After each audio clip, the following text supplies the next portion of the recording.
Welcome back to another episode of the TNA podcast. Hi, Adrian. Hi. Guys, we are on Spotify now.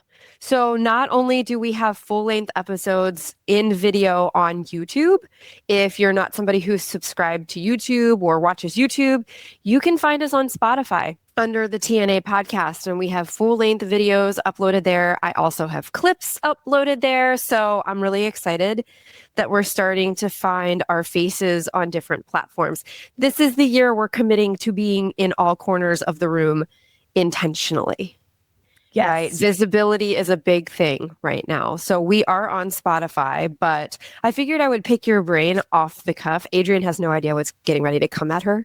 And then we're going to genuinely talk about how functional medicine is a ceiling, not a floor, and expand on that. You're listening to the TNA podcast. Totally not appropriate. We're your hosts, Taylor Sappington, a cosmic cartographer, medical astrologer, and herbalist decoding the intersection of soul, body, and belief. And Adrian Irizarry, a psychoalchemist trained in East Asian medicine, vibrational healing, and the sacred science of your nervous system. Together, we blend ancient tools, clinical wisdom, and unapologetic truth-telling. From main events to metaphysics, tarot to tonics, karma to cancel culture, nothing is off limits and everything is on the table. This space is for the boldly curious, the ones who crave uncomfortable conversations, crave deeper insight, and are done pretending that they don't feel what they feel. So turn it up, tune in, and don't say we didn't warn you. Welcome to TNA. I got online this morning, Instagram in particular, and I came across this video. I don't know how to say her handle. I don't know if you follow her either, but it's Tongi, Tongiy. She's a comedian. Oh, I love following her, but she talks a lot about current events. She uses somatic movement. Like, she's very interesting to watch. But she was talking about the etymology of the word vagina. And I just got sucked in. And she's like, do you know that it is known as a sheath, a covering? Yes. And I was like, I didn't know this about the word vagina. And then she went on this tangent about how it's just the hole and not even the whole flower, you know, and how science has labeled our, what did she call it? Spirit hole that births life into the new world. Yeah. Our down south mouth, that's what she called it.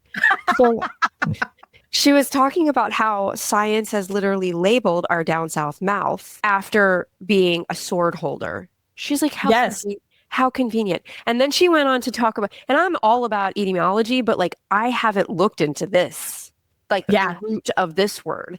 And then she went on to talk about vulva.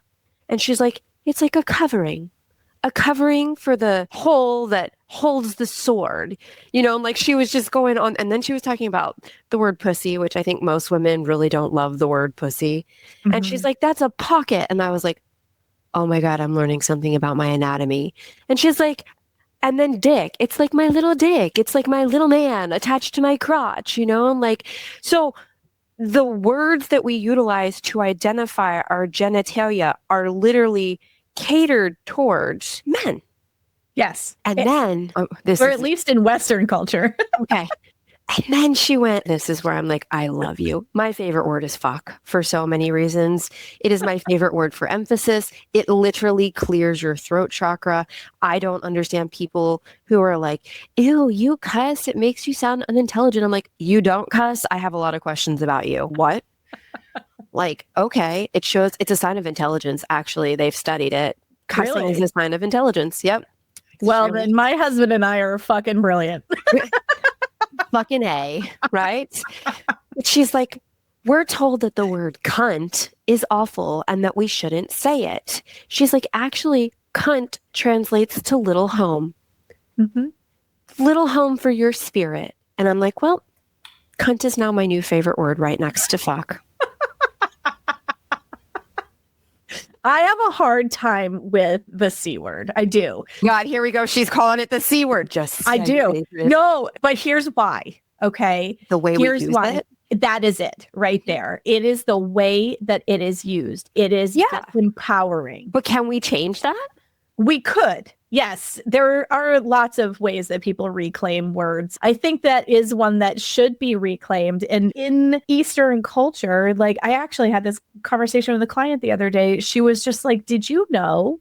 And I was like, yes, that the uterus is known as the child's palace. And I was like, how beautiful is that? Yes, I did know that actually. And I even gave her like a meditation for it because she was getting ready to go into an IVF transfer.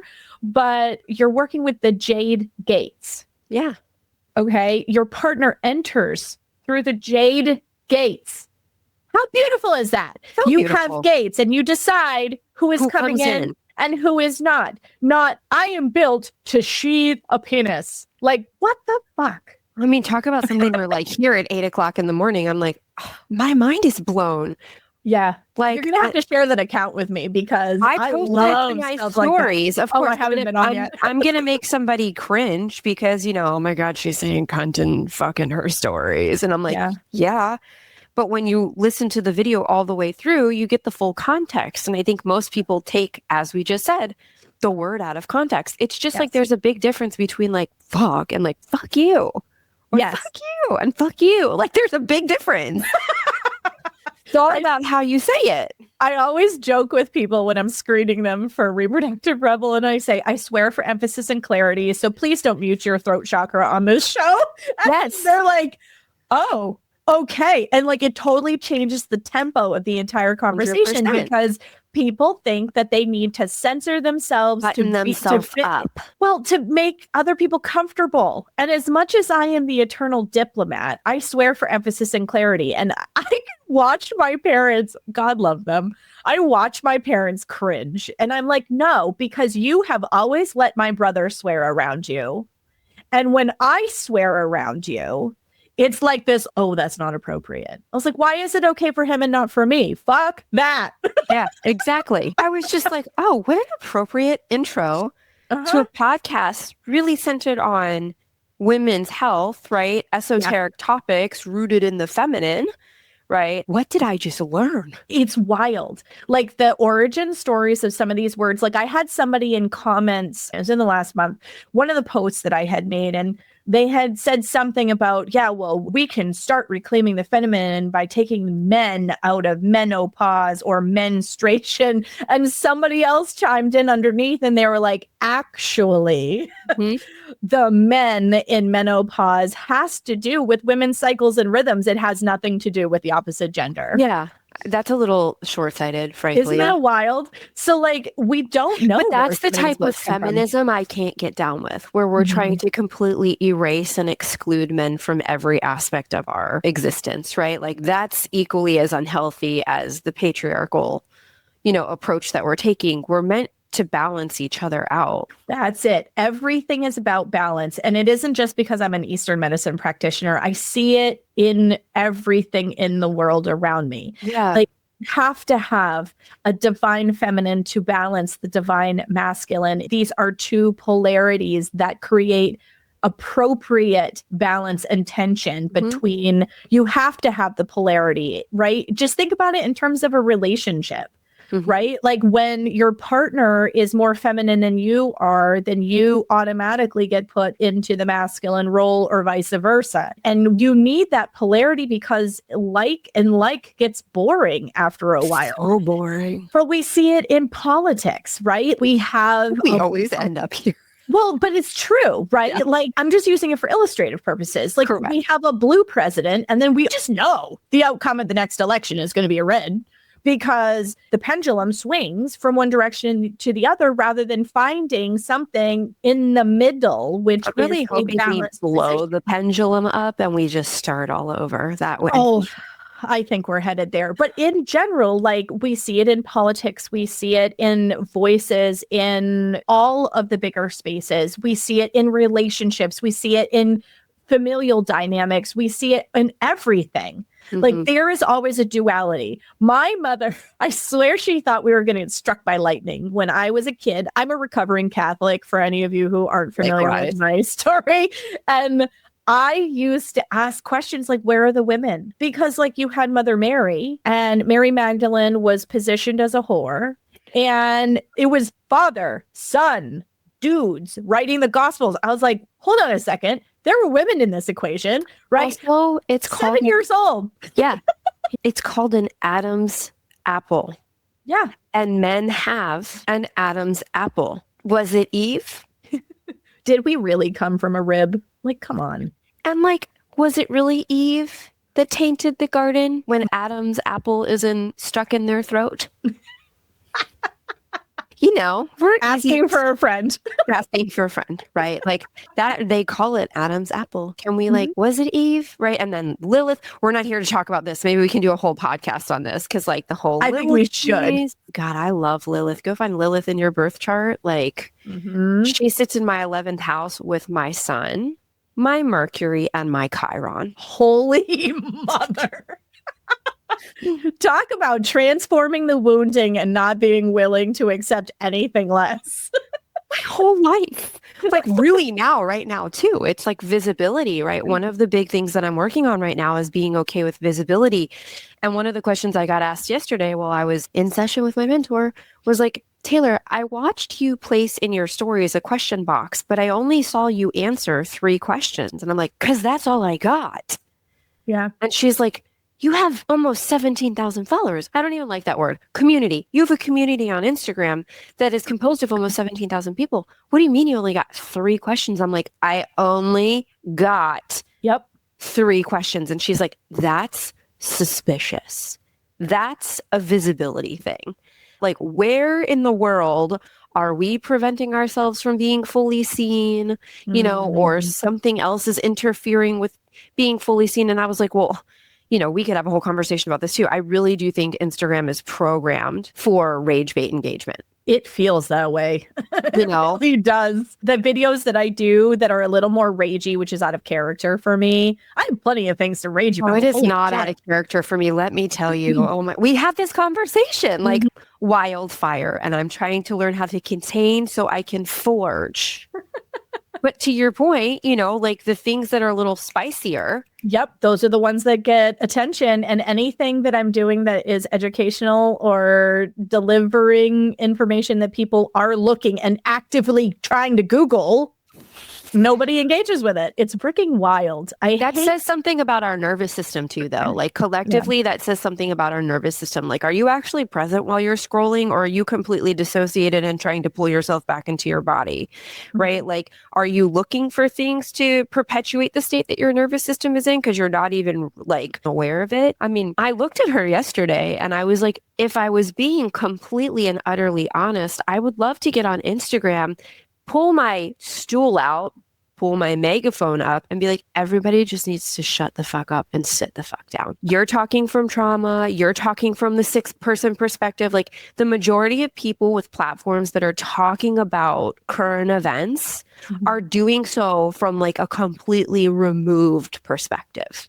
Yep. And it's not actually resulting in things changing. Yeah. It's just feeding the machine. Correct. So like, do you feel better after you scream? Yeah. Or do you feel better that it gets attention? Correct. And I think if most people were honest, it would be the latter, because we all know what it feels like. I love to be able to connect with people. So when I put a question box up and only 3 questions come through, I'm like, okay, so are we a community or are we not? Because community connects with one another, and I would really love to support you. It's been interesting to be alive these days, especially in like that 38 to 42 age range. Yes, if you haven't checked out that episode, go check it out, because I can't tell you the number of people who are like, I feel like I'm losing my mind. No, welcome, friend. Like 38 to 42, it's a trip. Yeah, 100%. Yes. So on that note, let's talk about, now that we're 15 minutes in, we're getting to it, guys. Let's talk about functional medicine being a ceiling, not a floor. I think this is a really important conversation to have, because this is not criticism, this is contextualization, right? So obviously, functional medicine is an evolution beyond conventional medicine. It asks better questions. It looks at, I don't like to say that it looks at the root, But if we remove ourselves from conventional, it takes a much wider look at the things going on in the ecosystem. It pays attention to more components of the ecosystem instead of attempting to suppress symptoms, which we really have to get real on the fact that conventional medicine, everything that operates under the umbrella of conventional medicine is rooted in lab ranges and resolution built for a 30-year-old white male. Say that part again. A little louder for the people in the back. Everything in conventional medicine is built off of, what do we want to say, like things that provide perspective and resolve for a 30-year-old white male. So if you're a 60-year-old African-American female, the resolve that you're getting, the resolution you're being provided, the solution you're being provided, the labs that you're having evaluated have nothing. They are not tailored to your life cycle, your life stage, your physiology, your ethnicity. Mm-hmm. And when we understand that conventional medicine, I mean, look who started it. I'd say no more. Go back and listen to our episode on the Rockefellers, okay? Like, say no more. It was started by a rich white man who had money to throw into pharmaceuticals. Mm-hmm. Of course, it's going to have a limited lens, but functional medicine does a good job of further integrating the physical, the mental, and emotional, but it's still operating within the three-body model of health. And humans are not three-body beings. I mean, does it take into consideration the spiritual, though? Mental. I don't think functional medicine takes spiritual into consideration. Absolutely not. It takes into consideration the emotional body. It takes into consideration the mental body. It takes into consideration the physical body. But not once was I taught in any of my training about the spiritual bliss body or about the supramental body. So no, in my experience, functional medicine does not take the spiritual body into consideration. Mental and emotional, yeah, but even that is limited. It's limited. Yeah, that's what I was going to say. Even though that is part of the scope, it is still limited. And I think that's where, from my work, I take a little bit of issue with it, is like it's positioned as a superior form of care because it goes beyond just labs. And yet I find that particularly working with women, there's not nearly enough emphasis on the emotional body. And that's such a big deal. I mean, it's a huge deal. And the emotional body is what creates the bridge between the mental body and the physical body. And most women are operating with a collapsed emotional body. Mm-hmm. So that means that the three bodies we are paying attention to are not actually in sync with one another. There's lack of coherence because the primary piece that puts the puzzle together has been removed from the equation. Mm-hmm. Now, I think it's important to clarify collapse. So when you're looking at collapse in someone's system, depression is collapse. Anxiety is a form of collapse. Dissociation is a form of collapse, right? What else would you name in this? I was going to say disassociation is a big one where it's like you unplug from the matrix to survive. Yeah. You know, or being like, for me, collapse, oftentimes it's like something comes up in my world and I can recognize it in myself now, right? Something comes up in my world. My mental body can't process it. You know, and as you evolve in life, your mental body is, I don't know how to put this in words that are fully tangible, but like as you grow and evolve and you move beyond just being a three-body being and you recognize that there's so much more that exists beyond what we can see. And you start cultivating a relationship with that side of your being, that side of the world, right? And you can find it tangible, like you find it in animals that don't speak a language. You find it in trees. You find it in plants and herbs when you garden, right? That's what I'm talking about. So as you evolve and you cultivate a relationship with these realms, if you will, your mental body has to catch up with that. Mm-hmm. It has to learn how to evolve with that. So what I've come to find in my own experience is as I've evolved beyond everything that I've learned, when my mental body can't make sense of something in my world based on an old template, you know, based on something up to 35, my emotional body then steps in order to protect, and everything collapses. And that's Taylor retreating. That's Taylor not responding to text messages. That's Taylor not having much to say because she's lost her ability to verbalize her experience. That's collapse in my world. Yep. for me, it feels like a recoil a little bit. Like I can physically feel myself shut down. Yep. And so I'll talk to people, and this is how I articulate it, although I think you did a great job at articulating it, even though you were kind of working through the explanation. I see this as we are very, very good at placing so much emphasis on this thing that sits on our shoulders as the superior, I'm going to call it entity, quote unquote, in our body, right? Like that our cerebral function is superior to everything else. And yet your body will physically throw you out of the way of danger before your brain ever catches up. Okay. So this is just an illustration of what it is that Taylor so eloquently just articulated, is like our body is actually the superior being here, and our biointelligence and how our physical body senses the field around us and perceived threats and all of these kinds of things, and will make the body react before the brain can catch up. I've had so many moments like that. And I know as I articulate it, there's some of you that are nodding going, yep, I know exactly what you're talking about. My body knew, my brain didn't. And then my brain got on board once my body reacted. Yep. It's the same kind of thing here. Okay. This is what we're talking about, is we have been so saturated in this understanding that this thing on our shoulders is superior and is the end all be all knowing. It's just your ego mind. 100%. And your ego mind and its mouth gets in the way on a regular basis. And often there is a dissonance, in this is where some of this collapse happens, between what our brain is trying to rationalize and what our body knows to be true. And the thing is, and I tell my clients this all the time, your gut never lies to you. It's the only thing on this planet that will never ever lie to you is your gut. Do you know that saying though, where it's like, it's a meme where it's like, yeah, babe, I'd love to listen to my gut, but my gut is fucked. And I'm like, that you need to pay attention to though. Your gut is responsible for digesting more than your food. So if you're in a chronic state of gut dysfunction, that's information. And here's a really good thread to show the limited capacity of functional medicine. Functional medicine will go, do you have candida? Do you have mold mycotoxins? Do you have parasites? That's an interesting topic. Do you have parasites? Do you have bacterial overgrowth or dysbiosis, right?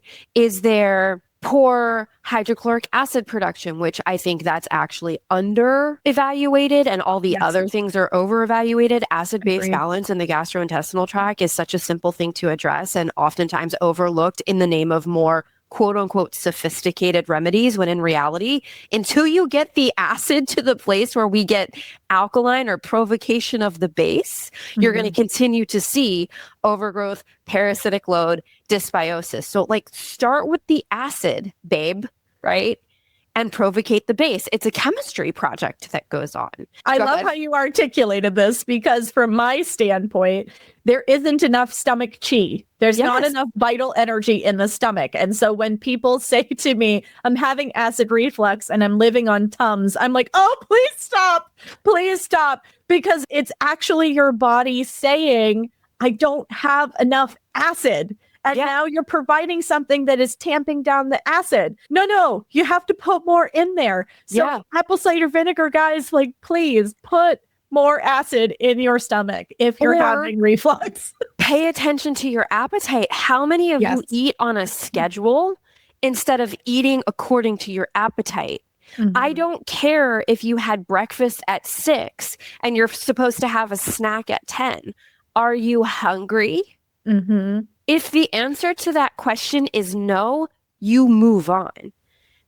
At lunch, are you hungry? I don't care that you ate at 6, okay? If the answer to that question at noon is no, you move on. I promise you're not gonna die.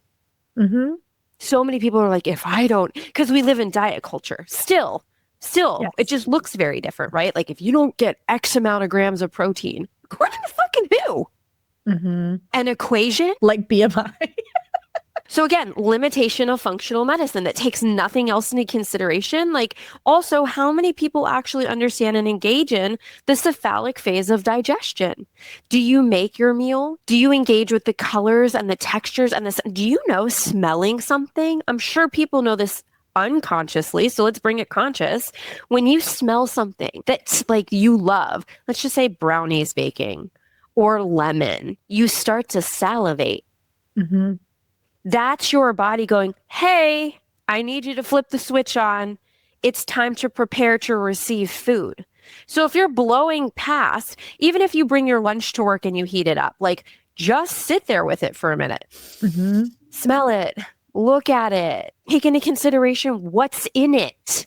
It takes 5 minutes. Mm-hmm. And if you can't find 5 minutes, we have bigger problems. Mm-hmm. But like engaging in this cephalic phase of digestion and ensuring we have appropriate acid production to properly provocate the base in the duodenum, if we want to get real technical, so that we have pancreatic enzyme release and bile to help with the rest of the digestive process. If you're blowing past 1 and 2, first base and second base, of course your digestion's fucked. Mm-hmm. And you're going to have overgrowth. And so many people eat in front of a screen. Television. Yep. So many people eat while they're working, which like in Chinese medicine is a huge no-no. Standing up. Not fully chewing their food. Aquarius, I will say, is the only sign in the zodiac where I'm like, it's okay if you brow. My son's an Aquarius, 6th house, right? The child will not sit down for a meal. It really takes everything in me to not be like, just sit down, you know what I mean? But understanding that he's an Aquarius 6th house and that 6 second really impacts digestion, I'm like, okay, he's just going to have to flutter around while he eats. It's okay. He's coming back into his body. But for the majority of people, that stresses me out. I don't know. It makes my stomach like lock right up. Or moving after a meal for some Aquarius, like it really just depends on the presentation. But for him, he's got a flutter, and maybe that will change as he gets older. Yeah. Hopefully that will change as he gets older. It makes going out to dinner with him really difficult. I have a son that flutters, and like he knots my stomach up as he does circuits in the kitchen. And I'm like, will you please sit down? Well, like, yeah. It's then I walk after. Well, yeah, and that makes sense, right? But like it's cueing safety. So this is where like that, sorry to pull on the thread of the gastrointestinal tract, but I feel like that really beautifully couches or presents the limitation of functional medicine. Because you walk in, I've done it where somebody comes into the office in my very early stages of practice because it allowed me to expand upon what I learned in the Western model and go, oh, okay, they must have overgrowth. Candida, bacterial, there must be a parasitic load, which, side note, parasites are absolutely essential to our evolution as humans. And a body that has appropriate acid-base balance, right? A body that has effective digestion, a body that detoxes optimally doesn't have to worry about parasitic load. I think that's a really important one because I feel like everybody is jumping on the parasite cleanse bandwagon. And like, if you have parasites because right around the full moon, you have a harder time to sleep. Or your butt gets itchy. Oh yeah, that too. I tend to, not everybody talks about their butt, but I do hear quite often people say things like, oh, I could tell the full moon was coming. I haven't been able to sleep in 2 or 3 days. I'm like, oh, okay. So we have something going on here. Absolutely. And I do think like for people like you, and I mean, I don't know about you, but there is some disruption for me around the full moon, but I'm sensitive to that. I don't know how else to put it. Like I'm very like, oh, things are fluctuating. I can feel the energy, but it's usually, it precurses the climactic point of the full moon. It's not the night of. For me, it is whether that placement is important in my chart, because there are some full moons I sleep through just fine. And that's how I know that it's not parasitic, because there are some I skate through. And then there's some where I'm sending voice notes to Taylor going, what fresh fucking hell is this? We have a PS, first week of March, we have a lunar eclipse in Virgo. I don't have any placements in Virgo, but the ruler, be a big one for me. Well, the ruler of Virgo for me, obviously it's Mercury, Gemini, Gemini and Virgo share the same planetary ruler. It sits in my 11th house. So that doesn't mean I'm going to skate past it because it's where my stellium exists. Right. But again, like as we venture into astrology and we talk about the components of the planets or the signs in the planets, this is another beautiful example of how multifaceted and multidimensional you actually are. Right. And when you walk into a functional medicine office or an integrative health office or sometimes a naturopath's office, I mean, I think there are limitations to everything. They lack something. You know, one has what the other doesn't have, but they all lack something. There's a limit to something. Right. And when you walk into one of their offices, oh, I don't sleep during a full moon. It's almost immediately we need to look at parasites, overgrowth, dysbiosis. Okay, fine. And what else? You know, so functional medicine does a much better job of nervous system awareness. It does a much better job of recognizing trauma and stress. But I do, it's a really layered one too. You know, it is layered because I still feel like it pulls apart the pieces of the cookie. Right? Yeah. Like your ingredients of a cookie rather than the alchemical experience of all of these things mixed together. And that's why I'm an Eastern medicine practitioner, quite frankly. And I feel like we got a little lost in the functional integrative Western world with trauma, like with everything in Pisces last season. We got very lost in trauma bonding, trauma language, trauma identification. Not everything is trauma. Everyone experiences hardship. Not everyone experiences trauma. And then there's the collective trauma that it imprints on all of us, you know? So it's really, I think we have to be very diligent in using the appropriate language, because at one point, everybody that was coming to me was labeling everything as trauma. And I'm like, pump the brakes, man. Like, one, are you working with a mental health provider that is skilled with this particular topic, informed, trauma informed, and educated? But also, like, we really need to discern trauma from hardship. Yes, because hardship encourages growth. Trauma acts like a roadblock to growth. And it changes your response, right? So trauma is a single event. Sometimes it's a single repetitive event, right? But it's a single event. The trauma isn't long lasting. It's what it does to your brain in the long run that modifies how you respond to events that are the same or feel similar. You know, so I think functional integrative medicine is really good at personalized protocols to a degree. And this is probably one of my biggest gripes, because most programs that teach this approach tend to eventually present themselves as having like one protocol for a disease state, one protocol for a set of symptoms. That's not really personalized, my guy. It's funny that you say it that way. I have a student that's going through my cycle alchemy training program right now. And one of the questions that I was asked was about the start of the period vis-a-vis, and her background, she has Western training. And, you know, whether we can still use those same Chinese medicine 7-year benchmarks if somebody starts their cycle earlier rather than later, and how that affects it. Good question. And I said, it's a great question. And yet it is a nuanced question, because what you're not looking at is how the person lived their life in between the beginning and now where they are in perimenopause.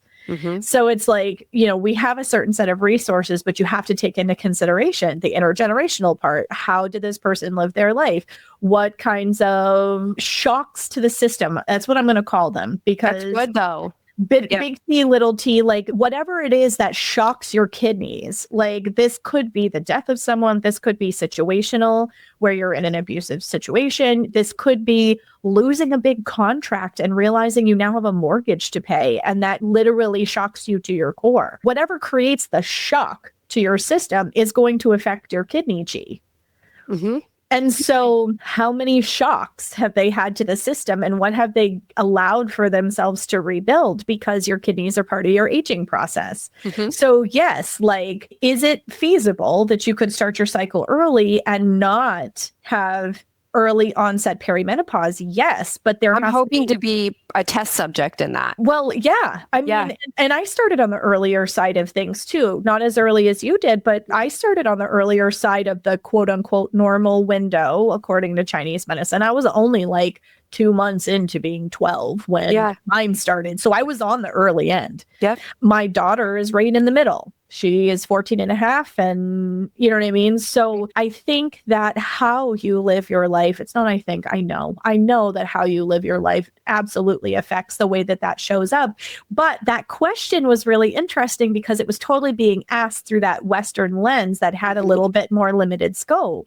And it's, Right. but hold on, that question is so much bigger and more nuanced than that. Yeah. Like, how many kids have they had? How many miscarriages have they had? See, that's where I think I'm going to fall down, is while I started in a normal range, every time you get pregnant, you pull on your kidney chi, whether it ends in a full-term pregnancy or not. This is why I only had one. I think my kidneys knew. They were like, babe, we can't do this more than once, literally. But that's, I think the other thing that I would take into context for females too is their relationship with their mother actually defines their moon cycle, especially early on in life, or their growth and development. When I look at myself from a physical stature, I'm like, oh, my entire left side is 3/8 inches shorter than my right. My mom says too. And when you look at my relationship with my mom, I'm going to just speak like I understand this now because I've done the study to understand this, but like I agreed to the family constellation I was born into. I agreed to have a mom that was a little less nurturing. That doesn't mean that she didn't love me in her own way. That doesn't mean that she didn't tend to and care for me. But when I look at a mom that's like, come here, baby, and she's like hugging and she's like real warm, that's not my mom with me. That's my mom with my son, but that's not my mom with me. And when I look at the overarching structure of my physical form, the entire left side of my body lags. You can't tell me, oh, and I got my period at 9. Talk about growing up quick. I was the oldest of 4. And when I was born into the family constellation, we were rich in many ways, but we were also poor. So like when we look at someone's scenario and they had an early period and they have structural compensations, you have to look at those types of relationships. Yes. Functional medicine doesn't do that. Integrative medicine doesn't do that. Naturopathic medicine, in my experience, doesn't do that. Eastern medicine does that. Yes. Quantum medicine does that. Astrology does that. Yeah. I can't unsee that. Like, I cannot. Right. And so, like, when she asked me that question, I was like, that's a great question. And I think it's going to be a much deeper answer than you realize. Yes, absolutely. And it was a really good conversation. And I think it was really nourishing for her. And I could see in the responses that I was getting that it was like expanding the way that she was considering it. But that's the thing. Like, we have such a narrow view, and even functional medicine, because I've had a lot of people be like, oh, but I'm going to a functional medicine practitioner. Oh, but I'm going to a naturopath. And I'm like, great. So we're not working with an allopathically oriented provider in a conventional way. However, like, how do you say this in a way that's not like shitting on their toolkit? Right. Like, it's limited. It's still limited. As someone who operated like this for 7.5 years, I had to be honest with, it's why I closed my practice. There was no reason why somebody with all the fucking tools that I had, I mean, I am overeducated at this point, and I've had to unlearn a lot of that, This speaks for me. Right? As I've stepped into the quantum side of things, it's terrifying to talk about the energetic and medical astrology and herbalist side of things when you've come from such a structured background. Because you're not scientific yet. Blow me. Okay, that's fine. Moving on. We're very scientific. I don't have time to tend to those types of comments. Like, if you don't want to do the research yourself, you can stay in the camp of thinking that I'm whatever you want to call me. But like, there was no reason when I supported a woman comprehensively. And when I say I individualized protocols, I mean, like, I picked protocols apart and I was like, I didn't ever implement them the way they were supposed to be implemented. And I implemented them the way that they needed to be implemented for the person sitting in front of me. Yep. If we covered everything, right, that we found in the comprehensive testing that I was doing, and you come back to me a year later with some semblance of that symptom, my toolkit's incomplete. And I need to go, me as the practitioner, I need to go figure out what I'm missing. I'm not going to throw more intense protocols at you. Talk about pricing. So many people think like we gouge. Do you know how much the labs charge for these tests? Oh my God, it's insane. Oh, and then like the margins on supplements. Like, I went to go order one of my favorite supplements from a particular brand that we really needed when all of us were dealing with the plague. And it's got like a rich, beautiful profile of herbs that I feel comfortable taking. And the cost went up to almost $50 for a bottle of 30 capsules. And I'm like, this is highway robbery. Okay, I have everything but 2 of those herbs on hand. I could put this capsule together myself, less the 2 herbs, which I think the 2 herbs that I need, they help make the blend what it is. Why the fuck are you charging $50 for this? The margin is bananas, but I couldn't in right mind lay my head on a pillow at night and be like, yeah, we're just going to repeat what we did. And as the client, you absolutely have the responsibility of taking inventory of your life and looking at the patterns that are being presented to you and making tangible change. Uncomfortable or not, let me just promise you it's going to be uncomfortable. And that's where we lose most people. Yes, because protocols are easy. Autopilot. So easy. They're autopilot, and that's what people want. And that's where I have had issues in the past where I'm like, I'm inviting you into a new rhythm and a new way of looking at your life and moving through it. And either you are ready to accept the challenge or you are not. And it always breaks my heart when I know I can help somebody and they just want it to be easy and to cruise and to be on autopilot. It doesn't work that way. When you're looking easy, at we'd all repeat. Yes. And some of the protocols that they're spending money on cost thousands of dollars by the end of the year. I'm like, but I'm not offering you anything that's that expensive. Yeah. Like, can we just get light in your eyes first thing in the morning? Like, that will help you with some of your sleep issues. Can we do this? Like, even if it's red light, I know it's like very dark for most people. You literally operate off of light. That's why in quantum, we look at biophotonic energetic patterns, because at a cellular level, you emit light. That's why when we look at the scheme of things, food, water, light, what's most important? In chronological order, light, water, food. Yep. In that order. And what do we all do? We spend the majority of our day inside underneath fluorescent or LED lights. Have you ever seen an LED light slow down? If you haven't, if you're listening to this, please go watch an LED light slow down. Your poor fucking nervous system. Yeah. Like it's like a strobe light. Your eyes can see it, but you don't register it. Yes. As what it's doing. Yes. So, I mean, functional medicine, integrative health, they operate under naturopathic health, Western medicine, they operate naturopathic health to a less degree. It depends on their training. Let me make sure, and I'm not shitting on anybody and I'm not throwing anybody under the bus. I am just speaking to what exists. That doesn't mean that these modalities don't act as a very potent stepping stone. And that's it. It's a stepping stone. Like, I've talked with functional nutritionists, and I think that honestly, they're equally, if not more so effective than functional med, like because of the kinds of questions that they ask. And it's a subset. So, for people who feel lost, stuck, don't know where to start, like, it's not a bad place to start, but it's not going to provide you with relief too. Like, you will absolutely see an improvement in symptoms, but don't be shocked if you don't see a resolution. There's a difference between improvement and resolution. And this is my problem. It is sold as a solution for resolution instead of an improvement upon the original state someone walked in. Yes. I think that is a critically important distinction. Yes. Because it's not healing at the foundational level. It is addressing symptoms, which is the way that conventional medicine works, is you're working at the symptom level. And this is why, as an Eastern medicine practitioner, I can't unsee that its limitations, because we're talking about the roots of the plant. How are we nourishing the roots of the plant? Because that's how the plant is going to flourish and grow and thrive.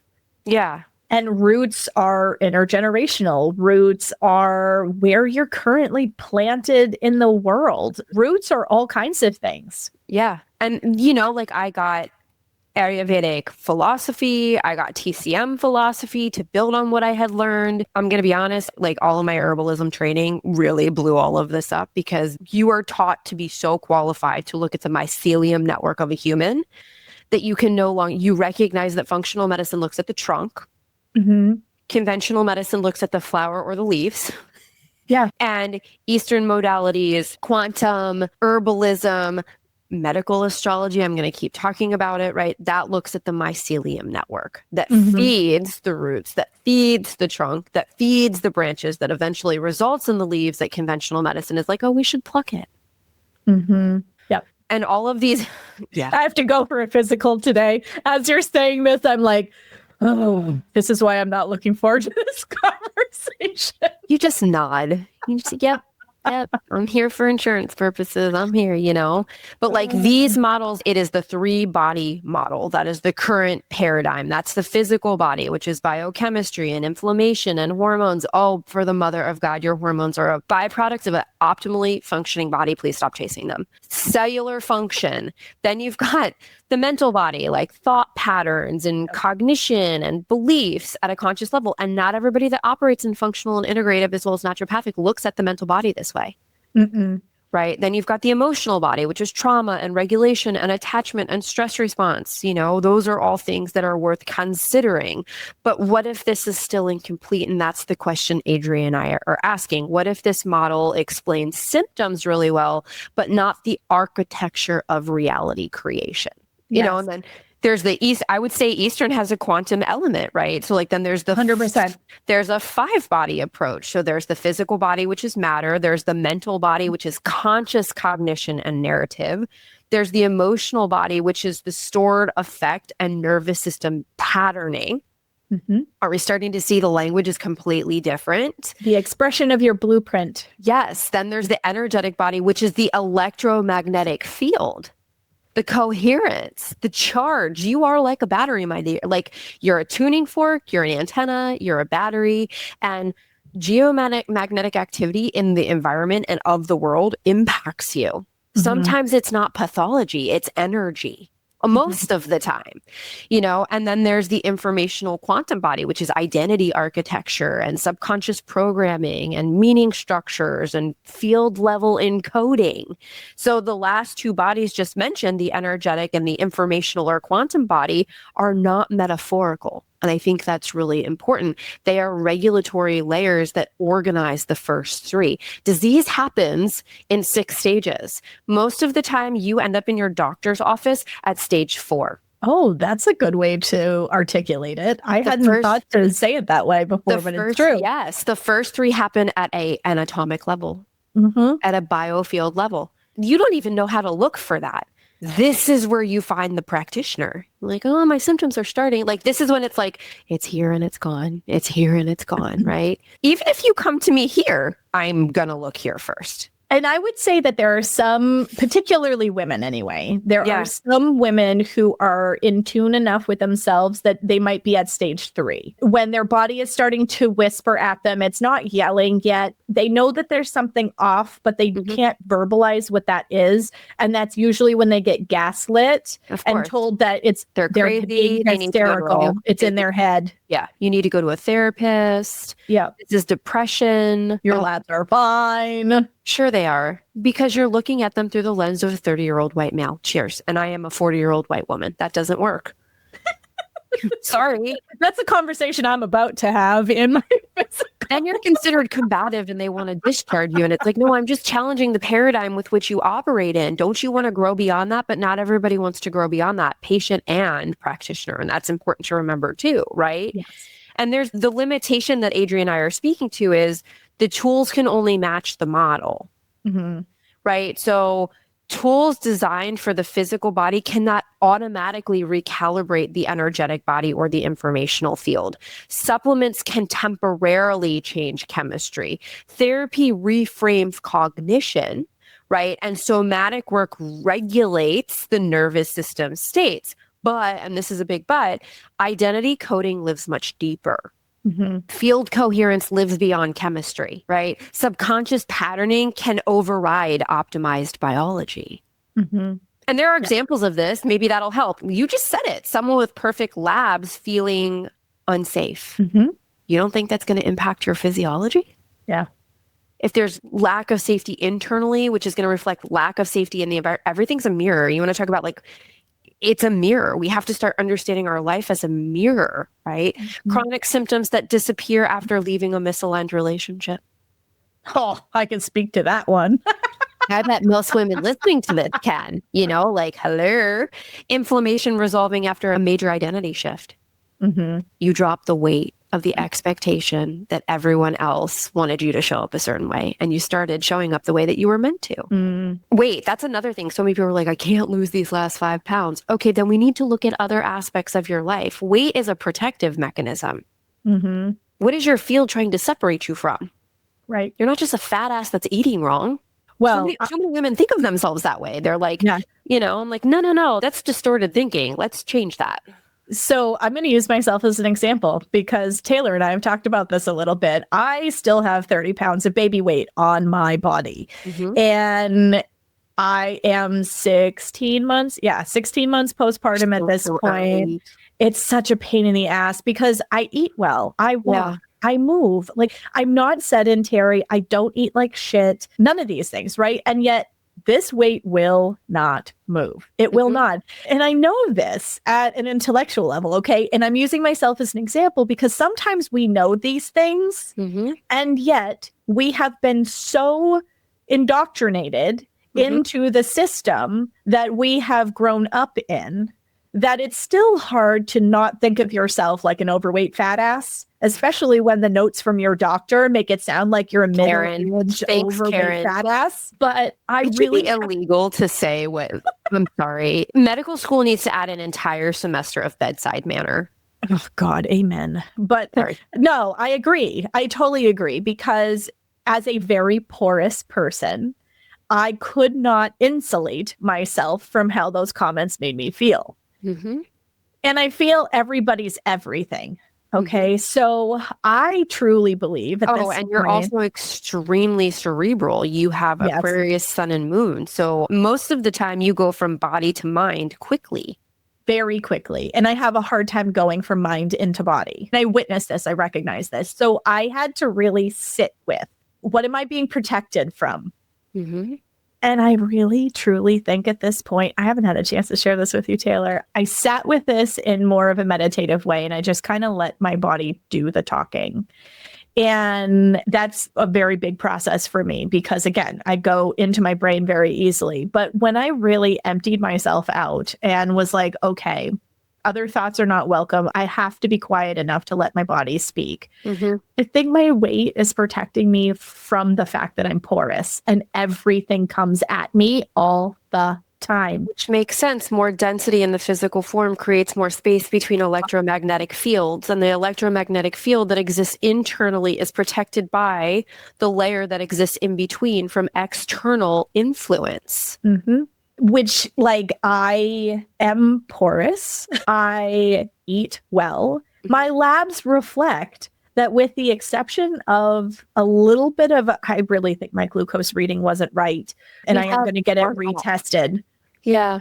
But like everything else in my whole lab work was great, even though I'm 30 pounds heavier than I want to be, that I feel good at. And what you're describing is what I call the optimization culture trap, right? And many modalities subtly reinforce this. Well, if something was wrong, we just haven't found the right variable yet. This leads to endless testing, endless tweaking, infinite optimization. The body becomes a machine to upgrade. Health becomes a project, not a state of coherence, right? Optimization is not the same as integration, and better metrics does not equate to embodied alignment. Yes. And that's where I'm going with this is energetically, like I am 42 years old. I am 16 months postpartum and I'm healthier than I ever was in my 20s. But I'm ready to step into quantum elements. Yes. And that's something that I do actually. As I do this, I do want to report this in as we have these conversations so that people, so make sure you like and subscribe, everybody, so that you can catch what happens as I go through this. We're going to look at direct spectrum and the impact of direct spectrum on a highly attuned individual, right? So what you've done up to this point is optimizing the hardware, and you've had quantum acutonics, steaming, like there has been above and beyond what most people would do to optimize just based on access to tools, right? Quantum medicine, like Adrienne and I are talking about, rewrites the operating system. Literally. And I know at a cellular level, that is what I need at this point, because there have been things that have happened in my past and that I know that I have inherited intergenerationally that I do think are the barriers at this point. Yeah.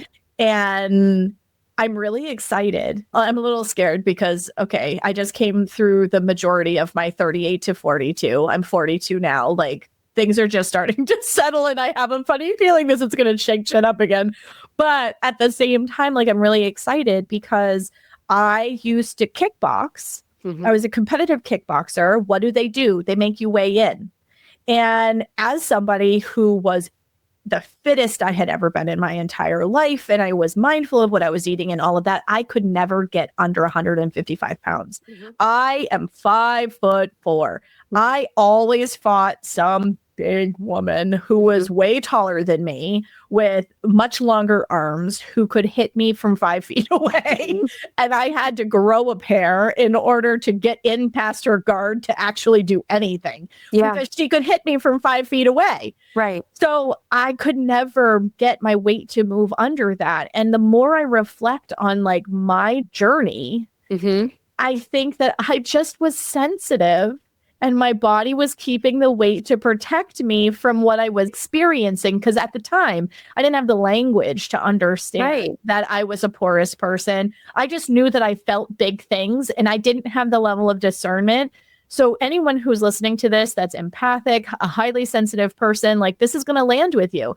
Everything feels huge. And you don't have the discernment to know what is yours and what is somebody else's. It just feels like you're currently being pulled under in a riptide all the time. Right. And it's exhausting physically, emotionally, mentally. You're like, I am losing my marbles. You think anxiety is yours and it's not. No, and this is where your soul starts to go, the field is incoherent. I need to pop. I know that's going to sound crazy to a lot of people, right? But like you have to remember everything in your field operates off of democracy and has a choice whether it wants to stay or leave and participate in the current conditions that you're subjected to.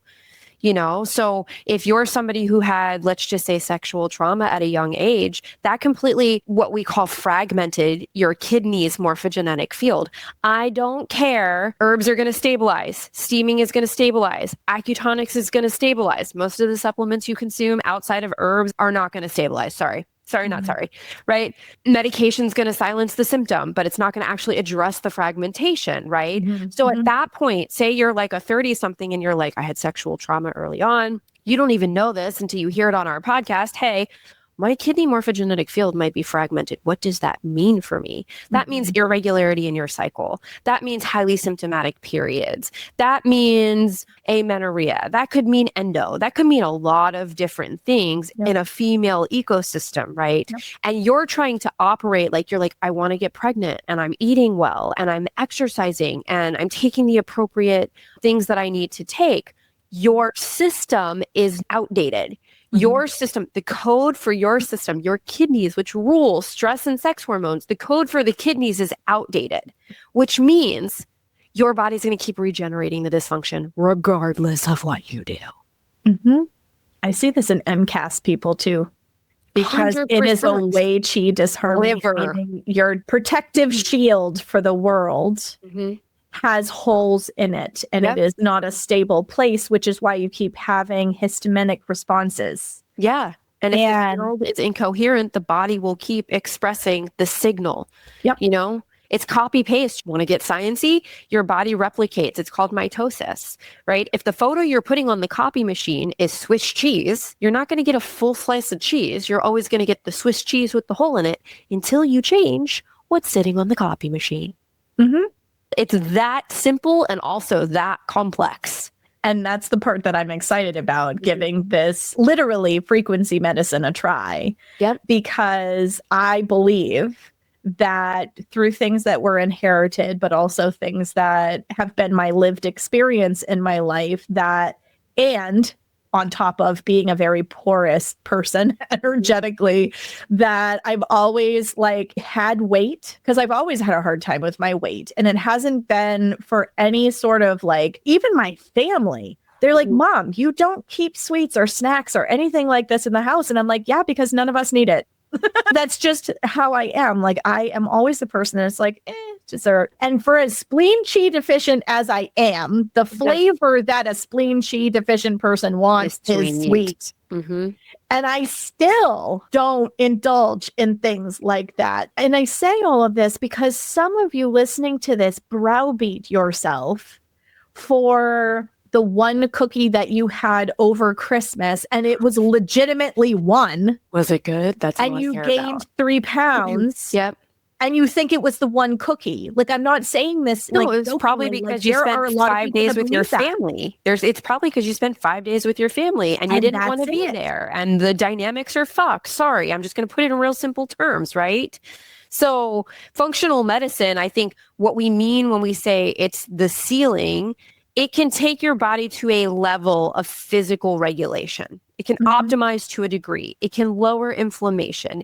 It can improve cognition and mood. It can increase resilience, but it cannot define purpose. It cannot create coherence between identity and action. It cannot create or correct, subconscious self-sabotage. It cannot rewrite existential misalignment, if you will. So when you expect functional medicine to address things that you don't even know exist, and then you circle back around to a level of the state that you entered functional medicine into, please know you didn't do anything wrong. There's probably just an angle that's been missed. Mm-hmm. And I think that goes back to what I was saying about like how we internalize things, because we guilt and shame ourselves. We tell ourselves like these crap stories about not being enough. And we think that it's a deficiency in us rather than understanding that there is a much bigger picture. I mean, and I'm guilty of this. I fucking work in this field and I'm guilty of this. I got my labs and I spun out. Like, just ask Taylor. I got my labs and I was like, what the fuck? Like, everything is fine. I don't understand why I'm having this problem. And she goes, because you're thinking about it with your big, beautiful brain, Adrienne. And I'm just like, ugh. So I really had to be like, okay, Adrienne, you need to shut your brain the fuck up and listen to this intuitive wisdom, because this is that body will get you out of the way of harm's way before your brain ever catches up kind of action. Yep. I mean, the floor of true healing is coherence across all 5 bodies. It's alignment between identity and lived reality. It's nervous system safety rooted in truth, not control. And most women who are out of control in their life feel, which how many of us can say, sister speaks, many women who feel out of control in their life because they hate their job and they're questioning their partner and they're not where they want to be at 30 something. And, you know, like, because there's always a carrot that's being dangled in our face of something that we supposedly need to be chasing, right? But, you know, women who oftentimes feel out of control in their life exert the control in their body. It's like a controlling parent. It's suffocating to witness in someone else, where it's like, can you just let up? Can you give her some space? Can you be kind to her? You speak really poorly, you know, like verbalize it. Can you imagine if someone talked to you the way you talk to your body internally, right? So I think it's really important. Field level calibration is important. When I say field level, I mean energetic, and then informational integrity and information not here. Yes. Cellularly. Yes. And your cells listen to everything that you say in your head. Literally. So I did a whole episode on the inner critic, right? Our inner critic, this is the voice that we're locked in with all the time. You know what she sounds like too. That voice is so much crueler than anything anyone could say to you outside of your body. It's really ridiculous. It's like people on the internet. I'm like, have you met my inner critic yet? You think what you're throwing at me is bad? Like, no, babe. Okay. Right? I look at all of that and I highlight all of that because I am not insulated from it. I actively have to take my level of awareness and reflect it back at myself and go, Adrienne, where is this coming from? Yeah.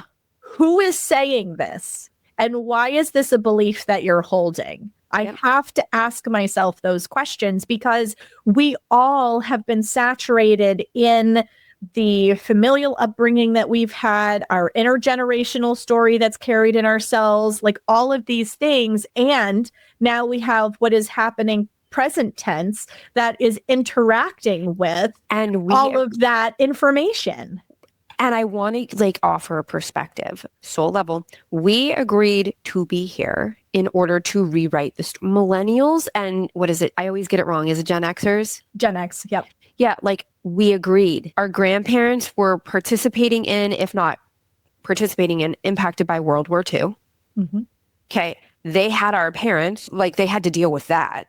Right. So our parents had their own coping mechanisms to deal with parents that were impacted by and or participated in World War II. We're not that far removed, guys. Right. And then they had us. So we were born into families who, for the most part, didn't have emotional awareness. They didn't have appropriate tools to move through the trauma and disconnect. So like it has to stop somewhere and we're it.